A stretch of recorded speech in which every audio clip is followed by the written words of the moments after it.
Welcome to the Rise Up For You podcast, where thought leaders, entrepreneurs, and executives from around the world share their practical tips, strategies, and stories to help you unleash your potential and achieve your goals. Your journey of growth to become your best starts now.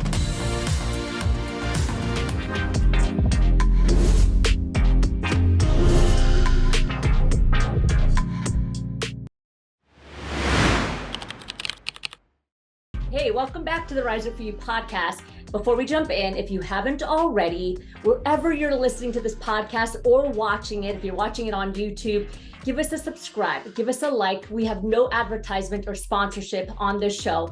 All we ask is that you subscribe to our content, you like it, and you share it with your friends and your family. We're all about building community and sharing our content here at Rise Up For You. All right, are you ready? Let's jump into today's episode with yet again another amazing guest. Hi, everyone. Welcome back to the Rise Up For You podcast. This is your host, Netta Lena Nasruddin, and I'm very excited to bring to you another amazing guest this week. Please help me welcome, wherever you are, wherever you're watching, Victoria Jenn Rodriguez. Welcome to the Rise Up For You podcast and show. Thank you. I'm very excited to be here. Thank you. I'm really looking forward to our conversation today because I know that similar to myself, you started in corporate, you made the transition, you're now an entrepreneur, you're doing some really amazing, influential work in the world.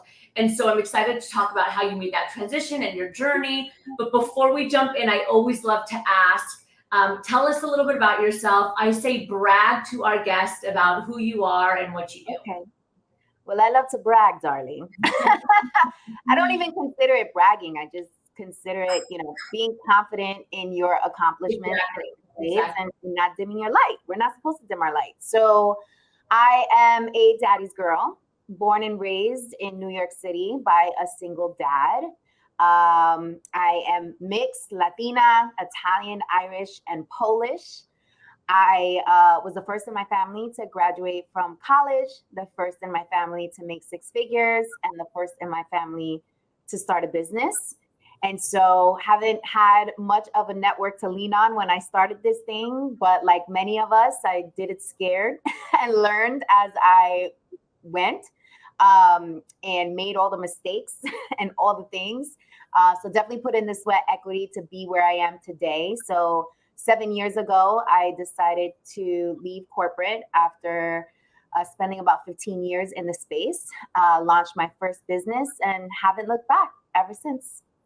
I love that. So, okay, tell us a little bit about your journey, because a lot of times when participants and audience members listen to the podcast, they hear somebody that's doing amazing, successful work.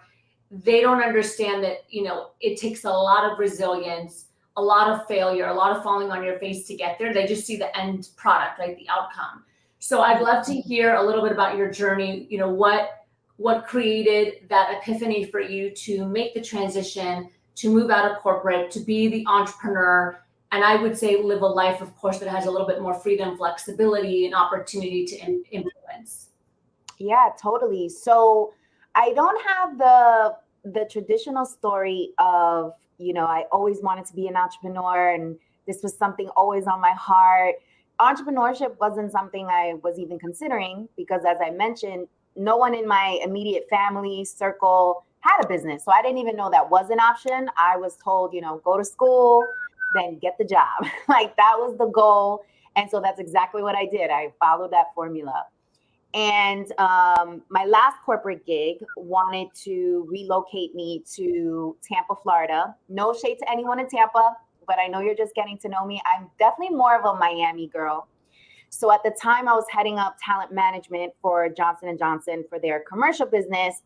And once I decided I wasn't relocating to Tampa, I took the severance and then started interviewing because corporate and I got along very well. They traveled me all around the world. They put me in 5-star hotels. Like I was living la vida buena. I was living. I was chilling. I was making money. I was young. I was in my, Brooks Brothers suits. Like you couldn't tell me nothing. Yeah, I love it. And I would go on these interviews and I would make it to final round.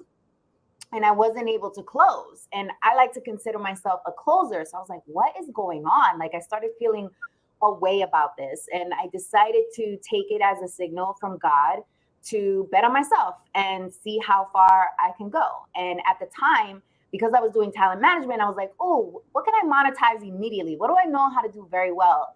And I knew how to help people prepare for interviews. I knew how to help people write resumes to get them chosen and to kind of compete amongst the thousands of resumes that recruiters would receive. And so that's how I started. And the business evolved from there.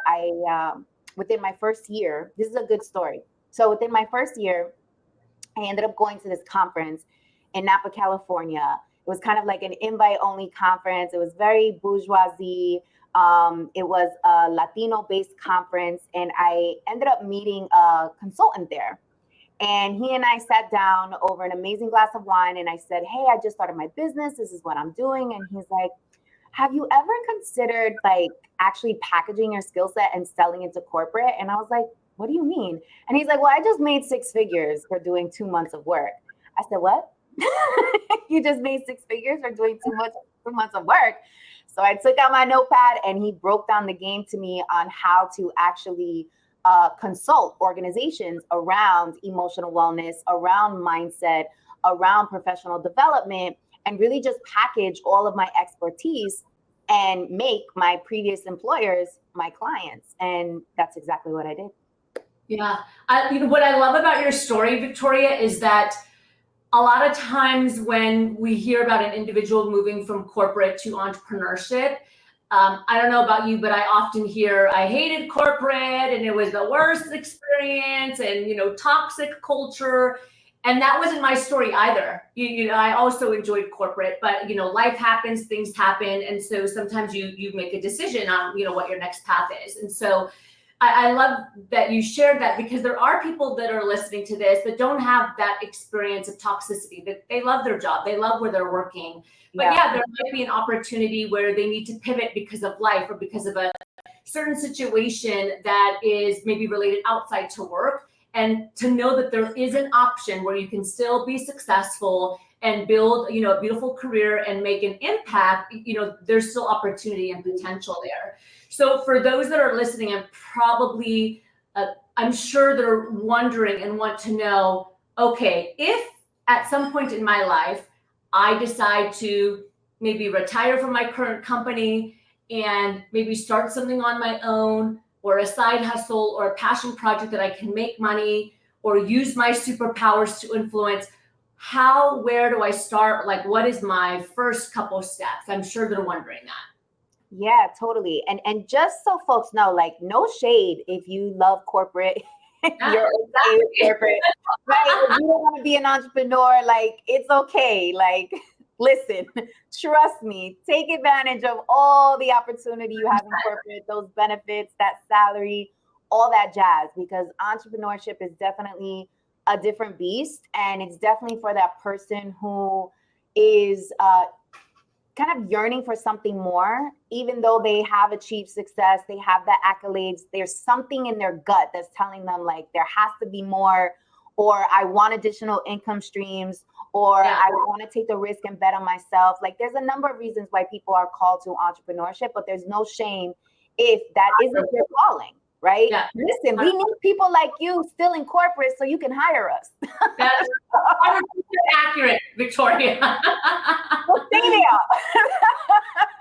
we need you. But if you are someone who is thinking about entrepreneurship and not sure where to start, I would say think about those skills that you have currently that you can actually monetize. And the easiest ways for you to find that out is to pay attention to what people normally ask you for help on, right? What is it that they're seeking guidance from you on? What is the consult that they're asking that you normally do for free because you don't even think to charge people for it? Like, start there and actually put a price tag attached to it. And boom, you're an entrepreneur. Once you start making money for a skill set that is not tied to an employer actually giving you money for it, you've already started your journey. So it's very simple. It doesn't need to be crazy complex when you're first starting. Just start with what you have. Yeah. And I would even say, I don't know if you felt this way, Victoria, but once I landed my first client, I was like, Oh, okay. All right. I got one client. We got this. I got one client. It validates it for you. It makes you feel like, holy shit, I can really do this. Like people are going to pay me for this. And it also builds up your confidence.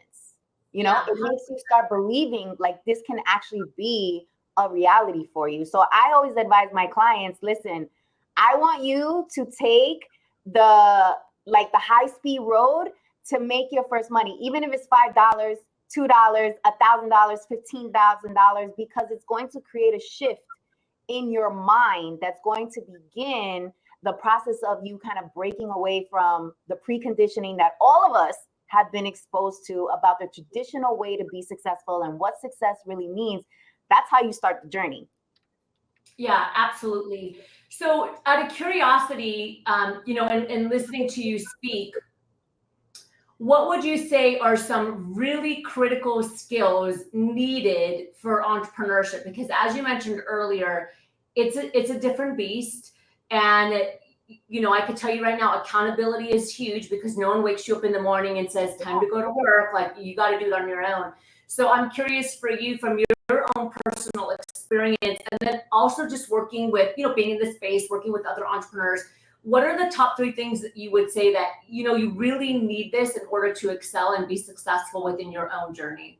Totally. One of the hard lessons I had to learn was that it literally is me against me. When I don't have to answer to a boss in the morning, where I do have the time, freedom, and flexibility. Listen, once you get a taste of that freedom, it's really easy for you to get complacent and lazy because you're like, oh, why wake up at 6 a.m.? I can wake up whenever I want, right? I don't have anybody checking for me. I don't have anyone that I need to check in with. And so I would say the first is self-discipline. Like you really need to hone in on that because your business is a direct reflection of your discipline. And I learned that the hard way. And I know that what I put in is exactly what I get out. So if I put in more time and energy and focus and intentionality in my business, it's going to reflect in my bank account. The second thing I would say that is needed is relationship management. You have to go outside and shake hands. I would say post-pandemic, a lot of people got really comfortable with doing everything virtually, staying home, staying behind the screen. And I cannot tell you how critical it is for you to meet people where they are and show up in spaces so that they can meet you in person. It's going to humanize the experience and it's going to keep you top of mind when someone sees you in person. So you need to go outside, you need to shake the hands, and you need to really foster and cultivate your relationships. Relationships equal money. Like that saying, your network equals your net worth. Yep. That is so true and really comes through when you're an entrepreneur, because now those relationships are what's going to put food on the table. Yeah.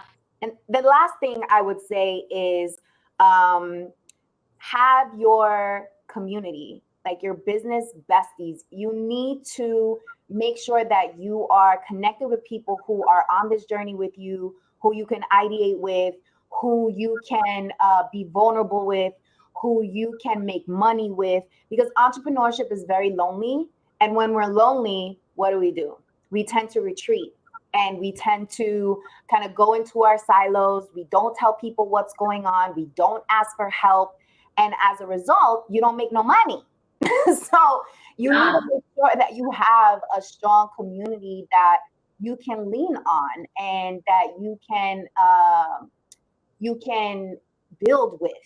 Because if not, you're going to give up because you're going to be like, oh, this is for the birds. Like when I was with my job, I actually had people I would see every day. I actually was able to connect with people. It was easier to make things happen. But as an entrepreneur, that becomes 10 times harder because now you have to actually insert yourself. It's not already structured for you. You have to actually put yourself in those environments to make things happen. Yeah, I especially like point 2 and 3 that you said. Point 2, and this is something that I'm still working on as well, is building relationships and learning how to talk about yourself. Because when you go to a networking event and you're building relationships, you have to be able to express confidently what your business is and what you do. Otherwise, it's going to be hard for you to be seen, be heard, and be relevant. Right. And moving to your third point about having that community around you, you're right. You're the boss. There's no one above you that's giving you performance reviews and feedback.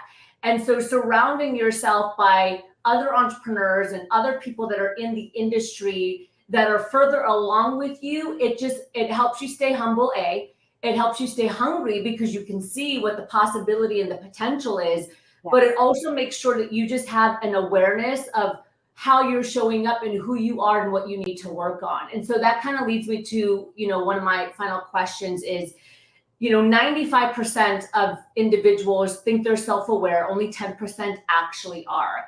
So when you first started building your business and you wrote down like your superpower or what, you thought you were great at, did you test that by anybody? Did you go to 5 friends and say, here's what I think I'm good at. What do you think I'm good at before you actually launch the business? I'm curious about the feedback process of your skills before you actually went and, started selling your product and your services. Well, the advice that I gave about where to start is exactly what I did, right? So I knew I was good at resume reviews. I knew I was good at interview training. I knew that I was good at career coaching.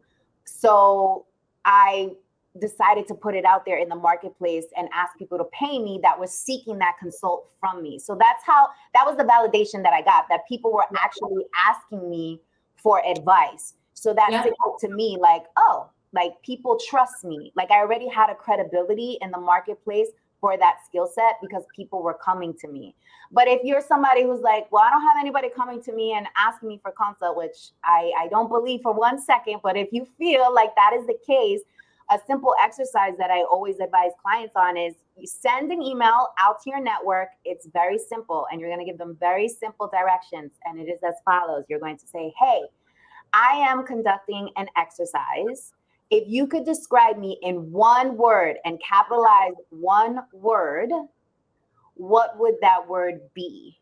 Thank you so much for this feedback. Done. And then you wait to receive those one words. And then you begin to see how people are viewing you in the marketplace and how would they describe you. And then when you pick up on the trends, then you're like, well, maybe I need to double down on this. Maybe I need to tap more into this area. And you can go out into the marketplace with that. Or the opposite might happen. And you're like, hold on a second. I don't like how I'm perceived in the marketplace. I need to rock the boat a little bit. I need to start showing up differently. So either way, it is a win-win for you. And it's really important. And this is why I mentioned community as one of the 3 examples to your previous question, is because it's important for you to be around people that are going to be transparent and give you the feedback. But the only way that they're going to give you that feedback is if you ask for the feedback. Right? You have to ask people, and it can be simple. You can ask someone for 15 minutes of their time and say, hey, what do you think my strong suit is? What do you think my skill set is? There's so many ways for you to collect that type of data. But the first step is you have to actually ask the question so that people can give it to you so that you can start figuring out how do you want to package yourself in the marketplace. Does that make sense? 100%. I love that. And I think that's a great answer because you're right. Sometimes people fall onto it, like you said, and there's like an organic process where people are asking you like, hey, can you support me with this? And there's other times, like for myself, where I didn't have that, but I knew what I was good at, but I wanted to verify. So I reached out to 10 people and I said, what do you think I'm good at? And all 10 of them said the same thing that I said. And I was like, okay, that's what I needed to know. So I think that's great. Victoria, this has been an awesome power podcast. I'd love to jump into the power section of the interview and ask you some just like, I know, rapid fire questions. Okay. Yes. So the first question is, if you were to leave the world with one final message, we call it our golden nugget. What would your golden nugget be? My golden nugget would be that, and this is one of my favorite quotes. It's by one of my favorite artists, De La Vega, and it is, be mindful even if your mind is full. Like in a world where we feel like we have no control about what's happening, political unrest, economic turmoil, like it's just kind of a shit show outside. And so we feel almost like helpless a bit. And so our mind is full. Our mind is full with kind of taking in that information. Our mind is full with trying to figure out, okay, what are we going to do next? What do we really want in this life? What is our legacy? What do we really care about? My boo is acting up. Should I leave them? Should I get out of the house? There's so many things that are literally pulling at us, right? Literally pulling at us. And so we have to be mindful, even if our mind is full, or we will find ourselves in the trap of just hamstering a wheel, just surviving instead of thriving. Yeah, I love that. That's great. At Rise Up For You, one of our most important things is values. Values are non-negotiable for us. Curious, what's one value for you that's top of mind that's a non-negotiable? Love. I think that people are afraid of love, and they tend to, wear the mask or have the armor on when they go into business, when they go into their job, when they go outside. And as a result, they are operating in a way where they feel like they need to show up a certain way in order to fit in or to be successful or to thrive, instead of just showing up as their authentic self and allowing love to genuinely do its thing in the world. I found that my business grew the fastest when I prioritize love, meaning even in my conversations where I'm dealing with corporate executives, I'll end my email with abrazos, which is hugs, even if it's the first time that we connected, because that is me shining through my love. And people want to work with people that make them feel something, that make them feel seen, that make them feel heard, that make them feel alive.